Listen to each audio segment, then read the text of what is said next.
Before I start, I would just like to state that whether you believe in God, the afterlife, or in religion, it is totally up to you. Now, let's begin. So the idea of God has been warped due to different beliefs in different people. But the question over all these years still stands. Is there a God? And if so, where is he? Well, today I just might have that answer for you. That is, if you're going to consider it one. I'm going to talk about the three true units of measure in this universe.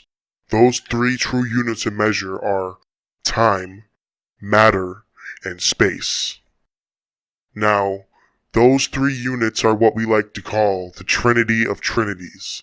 The reason is because there's three true units of measure, and each unit has three subunits: time, past, present, future; matter, liquid, solid, gas; and space, length, width, height.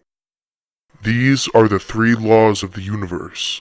Without one of them, we wouldn't exist. The funny thing is they all have to come into existence at the same point in order for there to be a universe. Hence, the Big Bang. The Big Bang was the creation of existence itself, and with creation, there must be a creator. With that being said, let's talk about God. We will never truly understand God, mainly because he won't allow us to. But what I know is this: God is here, he's with you, and he's nowhere at the same time. You see, in order for there to be a creator, he must reside in a place outside of time, matter, and space. God is an all-knowing and all-powerful being who is neither good or bad. He is the embodiment of yin and yang.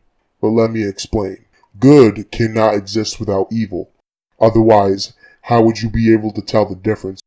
You see, God established good and evil to teach us lessons about what it means to exist.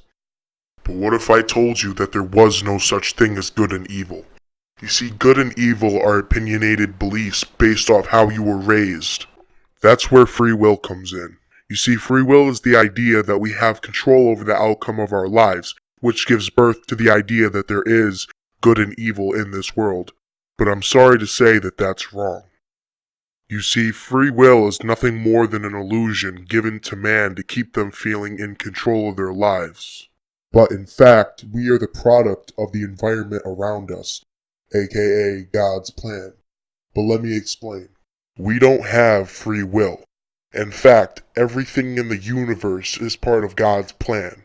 Now you may be disagreeing with me, but if you think about it, from birth, every interaction or event that happened in our lives have molded us into the person we are, how we think, and the decisions that we make. It's called a controlled chain reaction. Now, as far as hell and the devil goes, well, it was part of his plan for us to believe such a thing. Hell doesn't mean a fire pit underground, and the devil doesn't exist. It's actually God's fault for all the murders, rapists, and so on. Because God wanted it to be that way. Otherwise, he could have just stepped in and corrected it. That being said, I'm happy to say that everyone goes to heaven. Yes, everyone.